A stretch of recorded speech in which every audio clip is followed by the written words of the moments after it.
तो next topic जो है हमारे पास वो है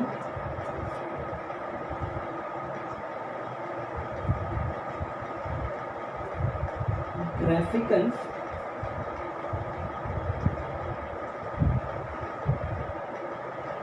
रिप्रेजेंटेशन ऑफ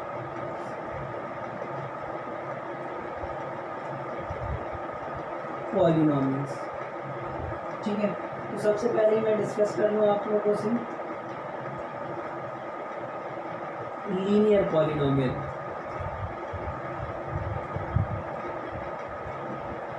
ठीक है, अब यदि अगर हम लीनियर पॉलिनोमियल की बात कर रहे हैं तो मैंने यहाँ पर एक एग्जांपल लिख लिया कि suppose px is equals to क्या होगा ax प्लस b, और यहाँ पर मैंने आपकी सुविधाओं के लिए थोड़ी देर के लिए मैंने इसी को क्या मान लिया y एक मेरे पास पॉलिनोमियल है जो क्या है हमारे पास ax प्लस b। तो ये ठीक उसी तरीके से है जिस तरीके से कोऑर्डिनेट्स में हम किसी पॉइंट्स को प्लॉट करते थे ग्राफ पर, इसी तरीके से पॉलिनोमियल्स को भी प्लॉट किया जाता है। अब यहाँ से आपको एक चीज़ तो समझ में आ रही होगी कि मैं जैसे जैसे यहाँ पर x की डिफरेंट वैल्यूज रखते जाऊँगा वहाँ पर मुझे डिफरेंट वैल्यूज y की मिलती जाएंगी। Just a wait.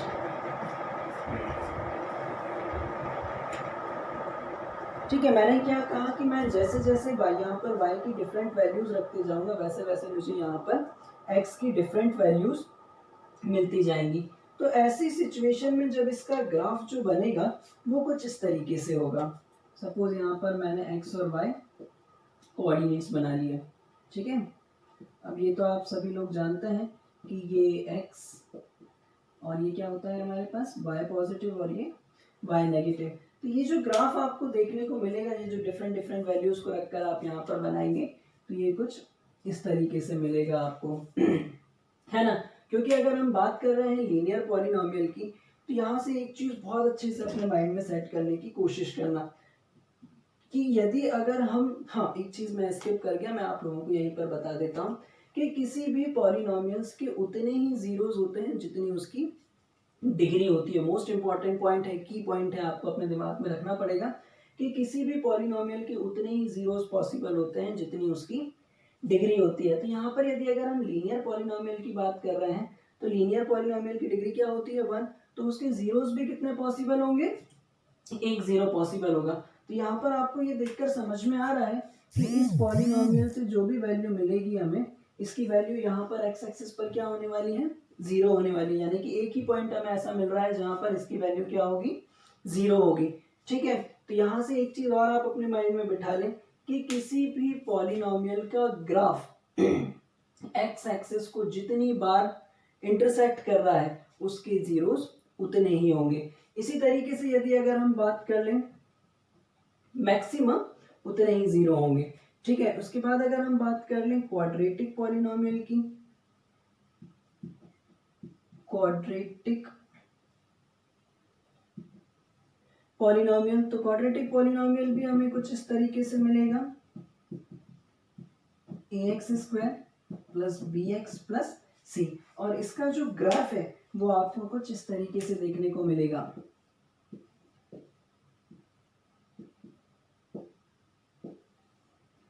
तो यहाँ पर आपको y की वैल्यू कहाँ पर, 2 पॉइंट्स पर जीरो देखने को मिलेगी। तो ऐसी कंडीशन में हमारे पास क्वाड्रेटिक पॉलिनोमियल जिसकी डिग्री 2 होती है उसके जीरोस हमेशा कितने होंगे, 2 होंगे, है ना। मैक्सिमम 2 जीरोस होंगे, 2 से ज्यादा पॉसिबल नहीं है। तो इसी तरीके से यदि अगर हम क्यूबिक पॉलिनोमियल की बात कर लें तो क्यूबिक पॉलिनोमियल जो होता है हमारे पास वो कुछ इस तरीके से होगा ax cube plus bx square plus cx plus d, और इसका ग्राफ भी आपको कुछ इस तरीके से देखने को मिल सकता है। जैसे अगर मैंने यहाँ पर, ठीक है, तो मैं जैसे इसको प्लॉट करूं यहाँ पर तो ये कुछ इस तरीके से आपको देखने को मिलेगा। तो जब आप इसको एग्जैक्टली ग्राफ पर प्लॉट करें तो यहाँ पर हो सकता है जब आप कुछ वैल्यूज रखें, फॉर एग्जांपल मैं यहाँ पर रख ले रहा हूँ, यहाँ कहीं -3 होगा, यहाँ पर 1 होगा और यहाँ पर 4 होगा। तो आप इन ग्राफ के थ्रू भी ये पता कर सकते हैं कि दिए गए पॉलिनोमियल्स के जीरोस क्या होंगे। यहाँ पर इम्पोर्टेंट बात ये है माइंड में सेट करने वाली कि किसी भी पॉलिनोमियल्स के जीरोस का पता लगाना उसके ग्राफ को देखकर इस तरीके से पता लगाया जाता है कि उस ग्राफ जो है वो एक्स एक्सिस को जितने भी पॉइंट्स पर इंटरसेक्ट कर रहा है उस पॉलिनोमियल के उतने जीरोस होंगे। ठीक है, तो ये तो था हमारे पास ग्राफिकल रिप्रेजेंटेशन ऑफ पॉलिनोमियल्स। यहाँ पर मैंने बात करी लीनियर पॉलिनोमियल, क्वाड्रेटिक पॉलिनोमियल और क्यूबिक पॉलिनोमियल की। इसके बाद बढ़ते हैं हम हमारे सबसे इंपॉर्टेंट टॉपिक की तरफ, दैट इज क्वाड्रेटिक पॉलिनोमियल। ठीक है, उससे पहले मुझे ये रफ करना पड़ेगा और आप लोग वीडियो पॉज करेंगे इसको नोट करने के लिए। ठीक है,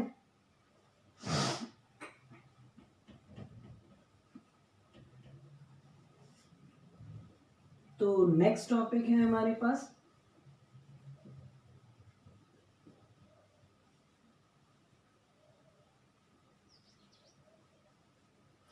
quadratic polynomial.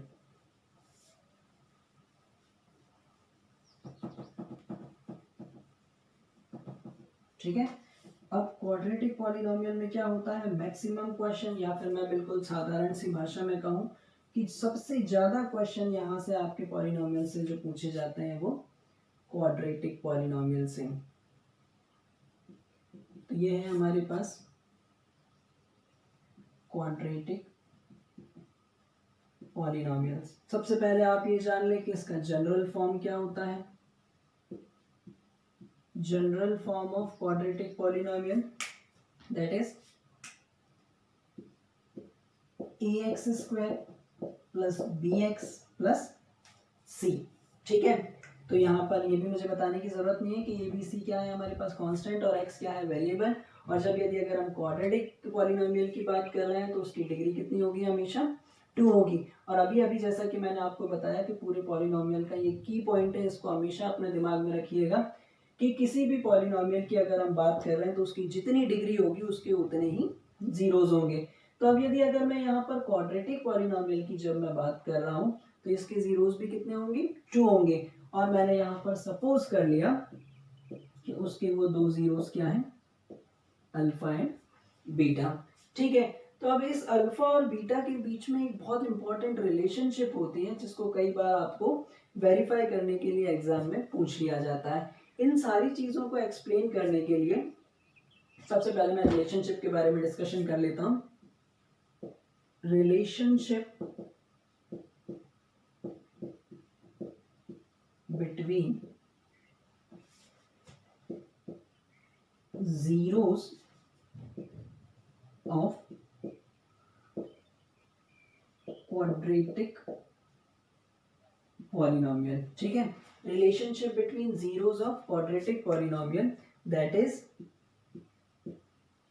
Some of zeros. Sum of zeros का मतलब होता है alpha plus beta and it is always equivalent to minus B upon A and the value of a, b and c comes out from the polynomial by comparing the general form। है ना, ये जो values है हमें a, b, c की कहाँ से मिलेंगी, दिए गए पॉलिनोमियल को कंपेयर करने पर, किससे, जनरल फॉर्म से। ठीक उसी तरीके से हमारे पास नेक्स्ट कॉन्सेप्ट है प्रोडक्ट ऑफ जीरोस। ठीक है, अब प्रोडक्ट ऑफ जीरोस को कैसे डिनोट किया जाता है, अल्फा बीटा से and it is always equivalent to c upon a. है ना, अब इन रिलेशनशिप को वेरीफाई कैसे किया जाता है, इसको वेरीफाई करने के लिए मुझे वापस से एक यहाँ पर एग्जांपल लेना पड़ेगा और एग्जांपल मुझे यहाँ पर नोट करने के लिए इसको रफ करना पड़ेगा। चलिए मैं कोशिश करता हूँ। जैसे अगर मैंने यहाँ पर फिर से एक वही एग्जांपल ले लिया, पी एक्स बराबर x square plus 7x plus 12, और अभी अभी मैंने इसको आपके सामने सॉल्व करके भी बताया था। तो मुझे इसके जो जीरोज मिले थे वो क्या थे, x माइनस 4, सॉरी अल्फा की वैल्यू -4 और बीटा की वैल्यू कितनी मिली थी हमें, -3। और जो इसके फैक्टर्स जो आए थे वो क्या थे, x प्लस 4 और x प्लस 3। अब यदि अगर मैं यहाँ पर बात कर लूँ इस पॉलिनोमियल की x square plus 7x plus 12, इसको यदि अगर मैं जनरल पॉलिनोमियल से या जनरल फॉर्म से क्वाड्रेटिक पॉलिनोमियल के कंपेयर करूं तो मुझे a की वैल्यू क्या मिलने वाली है, जरा फटाफट देखिए, इसके साथ कुछ नहीं है तो मैं 1 मान सकता हूं। a की वैल्यू 1, b की वैल्यू कितनी मिलने वाली है मुझे 7, और c की जो वैल्यू होगी वो कितनी होगी हमारे पास 12। आइए मैं इसको वेरीफाइड कर देखता हूँ क्या जो मैंने किया है वो ठीक है या नहीं है। तो वेरिफिकेशन के लिए मुझे क्या करना होता था, सबसे पहले मुझे चेक करना होता था कि अल्फा प्लस बीटा की वैल्यू माइनस बी अपॉन ए के इक्विवेलेंट है या नहीं है। तो अल्फा की वैल्यू कितनी है मेरे पास -4 प्लस -3, और b की वैल्यू कितनी है हमारे पास 7, और a की वैल्यू 1। तो इनको ऐड करने पर मुझे क्या मिलने वाला है -7 बराबर -7, यानी कि हमारा फर्स्ट पार्ट तो वेरीफाइड हुआ, दोनों तरफ हमें क्या मिल रही है सेम वैल्यूज मिल रही हैं। इसी तरीके से हम प्रोडक्ट को भी वेरीफाई करते हैं। तो जब मैंने प्रोडक्ट को वेरीफाई किया तब मुझे क्या देखना था कि अल्फा बीटा जो है वो किसके इक्विवेलेंट मिलना चाहिए हमें सी अपॉन ए के। अल्फा की वैल्यू कितनी है हमारे पास -3, बीटा की वैल्यू कितनी है -4, और सी की जो वैल्यू है वो हमारे पास 12 और ए की वैल्यू 1। तो -3 मल्टीप्लाइड बाय -4 इट गिव्स 12 बराबर 12। तो ये पार्ट भी मेरा क्लियर आ रहा है। तो इसी तरीके से मुझे ये वेरीफाई करना होता है कि जो जीरोस मेरे पास किसी क्वाड्रेटिक पॉलिनोमियल के निकाले हैं मैंने, वो उसकी जो रिलेशनशिप है उसको वेरीफाई कर रहा है या नहीं कर रहा है। तो रिलेशनशिप क्या होती है, सम ऑफ जीरोस हमें चेक करना होता है, वो किसके बराबर आना चाहिए -b अपॉन ए के। प्रोडक्ट चेक करना होता है हमारे पास, प्रोडक्ट किसके बराबर आना चाहिए c अपॉन ए के बराबर। फिर इसके बाद हम बढ़ते हैं हमारे एक और नए टॉपिक की तरफ। उससे पहले फिर मुझे ये रफ करना पड़ेगा और आपको पॉज करना पड़ेगा इसको नोट करने के लिए। चलिए आगे बढ़ता हूं मैं।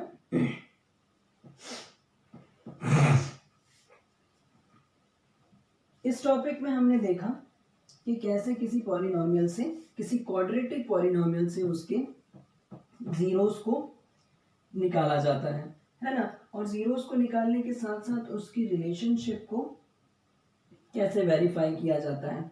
ठीक है, तो यहाँ से कुछ हमारे एलाइट्स के मन में एक सवाल ये आ रहा होगा, उसका भी मैं एक्सप्लेनेशन आपको दूं कि जैसे अगर हम किसी भी पॉलिनोमियल से जीरोस कैलकुलेट कर लेते हैं तो क्या हम कुछ जीरोस से पॉलिनोमियल्स को भी क्रिएट कर सकते हैं क्या?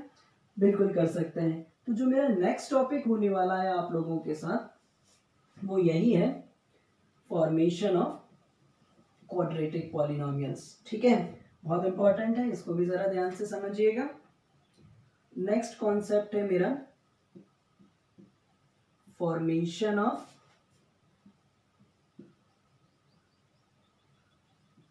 Quadratic polynomial. ठीक है, इससे पहले टॉपिक में मैंने आप लोगों से डिस्कस किया कि मेरे पास एक पॉलिनोमियल्स था, उसमें से मैंने उसके जीरोस कैलकुलेट करे, जीरोस कैलकुलेट करने के बाद मैंने उसे वेरीफाई कराया। अब यदि अगर सपोज मान लो कि मेरे पास किसी भी पॉलिनोमियल के सिर्फ जीरोस हैं 7 और 9, है ना, इसको मैंने बोल दिया कि ये क्या है मेरे पास अल्फा और ये क्या है मेरे पास बीटा। तो क्या मैं इन जीरोस से पॉलिनोमियल्स का फॉर्मेशन कर सकता हूँ? बिल्कुल कर सकता हूँ। कैसे? किसी भी क्वाड्रेटिक पॉलिनोमियल्स को बनाने के लिए जो हमारे पास तरीका यूज किया जाता है वो होता है x² minus alpha plus beta x plus क्या अल्फा बीटा। ठीक है, तो यदि अगर हम यहाँ पर अब ये वैल्यूज पुट करें तो इससे मिलने वाला है हमें क्या, quadratic polynomial x² minus 7 + 9, alpha beta की वैल्यू सब्स्टिट्यूट करी मैंने और यहाँ पर 7 × 9। इसी तरीके से ये क्या मिलने वाला है, x² 7 + 9 16x + 7 9s are 63। तो here is the polynomial x² - 16x + 63 having zeros 7 and 9। आप अगर चाहें तो मैं प्रैक्टिकली आपको पिछला एग्जाम्पल ही वापस से रिवाइज कर बता देता हूँ। जैसे हमारे पास उसको फॉर्म करने के बाद जो जीरोस निकल कर आए थे वो क्या थे, अल्फा की वैल्यू -4, बीटा की वैल्यू कितनी थी -3। अब मैं इससे वापस वही पॉलिनोमियल बना दूं तो कैसे बनेगा, x² minus alpha plus beta, है ना। तो मुझे यहाँ पर क्या लेना पड़ेगा, -4 plus -3 into x plus alpha beta, है ना, यानी कि -4 इंटू -3। तो इसको जब मैंने सॉल्व करा तो -4 -3 क्या देगा, -7, और माइनस माइनस मिलकर क्या होने वाला है, +7x, +4 × 3 माइनस माइनस है तो ये क्या हो जाएगा प्लस, वापस से ये वही पॉलिनोमियल आ गया। तो ये भी संभव है कि यदि अगर आपको कभी किसी क्वेश्चन में किसी पॉलिनोमियल के जीरोस दे दिए जाएं तो आप उससे उस पॉलिनोमियल का भी फॉर्मेशन कर सकते हैं। इवन आपके एनसीईआरटी में भी ये क्वेश्चंस दिए गए हैं कि जहां पर आपको क्लियरली सम ऑफ रूट और प्रोडक्ट ऑफ रूट दे दिया गया है और बोला गया है कि आप वहां से पॉलिनोमियल का फॉर्मेशन करें। सम ऑफ रूट और प्रोडक्ट ऑफ रूट का मतलब क्या है, यहाँ पर आपको इसकी वैल्यू दे दी गई है और इसकी वैल्यू दे दी गई है, सिंपली उठाकर यहाँ पर पुट करना है और क्वाड्रेटिक पॉलिनोमियल का फॉर्मेशन आपको करना है। ठीक है, तो बढ़ते हैं हम हमारे नेक्स्ट कॉन्सेप्ट की तरफ। हालांकि वो आपके एनसीईआरटी में है लेकिन वहां पर क्लियरली मेंशन किया गया है it is not important for the exam point of view. Exam point of view से उनका मतलब सिर्फ इतना है कि board exam point of view से, लेकिन आप लोग 10th का एग्जाम, बोर्ड का एग्जाम देने के साथ साथ पैरेलली बहुत सारे कॉम्पिटिटिव एग्जाम्स भी फेस करते हैं, तो उस पॉइंट ऑफ व्यू से वो इम्पोर्टेंट है।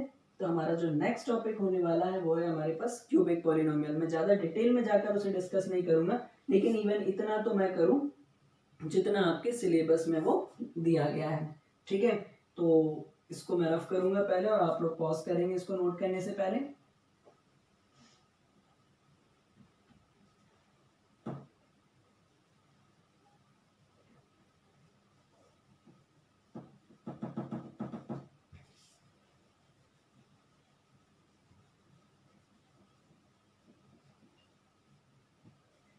तो नेक्स्ट कॉन्सेप्ट है हमारे पास क्यूबिक पॉलिनोमियल। ठीक है, क्यूबिक पॉलिनोमियल्स। तो अगेन सबसे पहले हम इसका जनरल फॉर्म देख लें। General form of cubic polynomial, general form of cubic polynomial is ax³ + bx² + cx + d। अब जैसा कि आपको नाम से समझ में आ रहा है कि ये एक हमारे पास क्यूबिक पॉलिनोमियल है, और अगर क्यूबिक पॉलिनोमियल है तो सडनली आपके दिमाग की बत्ती जल जानी चाहिए कि इसकी जो डिग्री है वो कितनी होगी, 3 होगी, और जब डिग्री 3 होगी तो इसके जीरोस कितने होने वाले हैं, 3 होने वाले हैं। तो मैं यहाँ पर पहले से ही सपोज कर ले रहा हूँ कि इसकी जो जीरोस हैं वो 3 जीरोस को मैंने सपोज कर लिया कि वो क्या है, अल्फा, बीटा एंड गामा, है ना। अगर आपको इसको, क्योंकि ये नए टर्म्स हैं आपके सामने तो मैं यहाँ पर लिख भी दे रहा हूँ, इसको बोलते हैं अल्फा, बीटा एंड गामा। ठीक है, तो हमारे पास जनरल फॉर्म क्या होता है, ax³ + bx² + cx + d, जिसके जीरोस को मैंने सपोज कर लिया है कि वो क्या है हमारे पास, अल्फा, बीटा एंड गामा। हम निश्चित रूप से जिस तरीके से हमारे पास क्वाड्रेटिक पॉलिनोमियल में उसके जीरोस के बीच में रिलेशनशिप होती थी, उसी तरीके से यहाँ पर भी हमारे पास रिलेशनशिप होती है। क्या रिलेशनशिप होती है उसको जरा ध्यान से समझिए। तो सबसे पहले हमारे पास क्या आता है,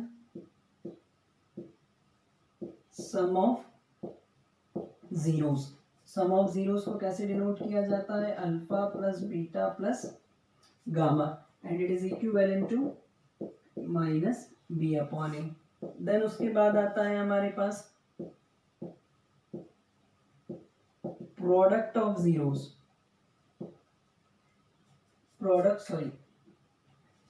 मैं यहाँ पर थोड़ा सा गलत चला गया। इसके बाद आता है हमारे पास sum of product of zeros taken 2 at a time. सुनने में थोड़ा सा अजीब सा लग रहा होगा, लेकिन यहाँ पर जब मैं मेंशन करूं इसका मतलब है alpha beta + beta gamma + gamma alpha. ठीक है, उन्होंने क्या बोला, सम ऑफ प्रोडक्ट, तो प्रोडक्ट का सम, लेकिन किसका प्रोडक्ट, केवल एक बार में 2 जीरोस को लेने पर, that means alpha beta + beta gamma + gamma alpha. ये किसके बराबर होता है, c/a के बराबर। फिर उसके बाद आता है हमारे पास next concept, sorry next point, वो है हमारे पास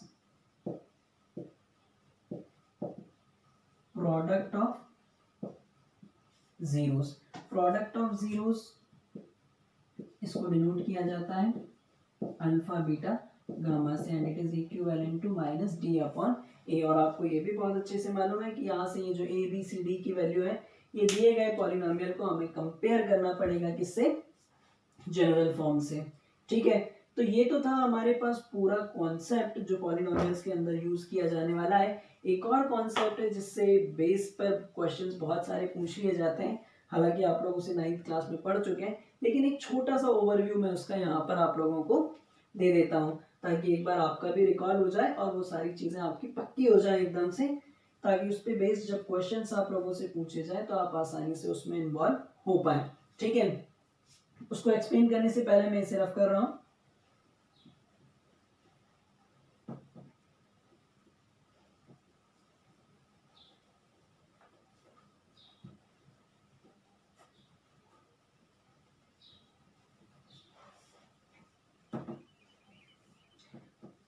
हम लोगों ने 9th क्लास में पढ़ा रिमाइंडर थ्योरम, है ना, और रिमाइंडर थ्योरम को बिल्कुल एक साधारण मैथ से अगर मैं जोड़कर देखूं तो उसके अंदर कुछ ऐसा खास है नहीं, और जो कुछ है वही यहाँ पर पॉलिनोमियल में है। कैसे, जरा यहाँ पर बहुत बिल्कुल आसान से शब्दों में मैं उसको समझाने की कोशिश करता हूँ। जैसे सपोज मान लो मैंने 25 को डिवाइड किया 4 से, तो 4 से कितना होता है 24, रिमाइंडर कितना मिला हमें 1। यहाँ पर जो टर्मिनोलॉजी यूज की गई इसे हम क्या बोलते हैं, डिविडेंड।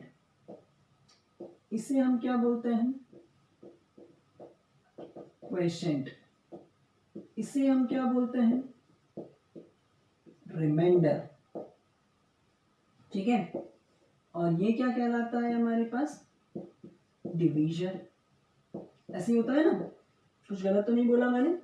ये डिविडेंड, ये क्वोशिएंट, ये रिमाइंडर, और ये क्या होता है हमारे पास, डिवीजन, है ना। तो अल्टीमेटली हमें मिलता क्या है इसमें, डिविडेंड बराबर होता है हमारे पास डिवीजन इनटू क्वोशिएंट प्लस क्या होता है, रिमाइंडर के। ठीक है, अब यदि अगर मैं इसी चीज को इंट्रोड्यूस करूं पॉलिनोमियल्स के अंदर, तो ये कहलाता है हमारे पास px। ठीक है, दिया गया पॉलिनोमियल, इसे बोलते हैं हम gx। ठीक है, इस क्वोशिएंट को हम बोलते हैं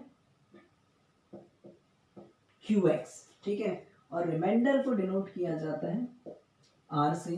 तो यही सारी टर्मिनोलॉजी यहाँ पर यूज कर ली जाती है हमसे।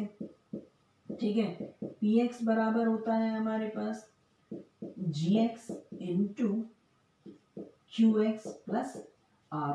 मोस्ट इंपॉर्टेंट, इस पर बेस्ड बहुत सारे क्वेश्चंस आप लोगों से पूछे जाते हैं, इवन आपकी एनसीईआरटी तक में है।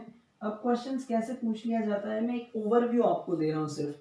ठीक है, सपोज कोई एक पॉलिनोमियल दे दिया गया जिसका क्वोशिएंट आपको दे दिया गया और रिमाइंडर आपको दे दिया गया। अब बोला गया कि आप कैलकुलेट करें कि उसका डिवीजन क्या होगा।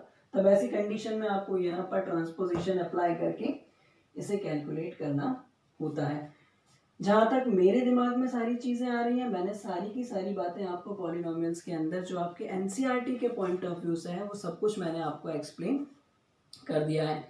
तो नेक्स्ट टॉपिक में मैं लेकर आऊँगा इससे रिलेटेड क्वेश्चंस, कुछ बहुत अच्छे लेवल के क्वेश्चंस जो आपके बोर्ड पॉइंट ऑफ व्यू से भी बहुत इंपॉर्टेंट होंगे और आने वाली लाइफ में जितने भी कॉम्पिटिटिव एग्जाम्स आप फेस करेंगे उनके पॉइंट ऑफ व्यू से भी इम्पॉर्टेंट होंगे।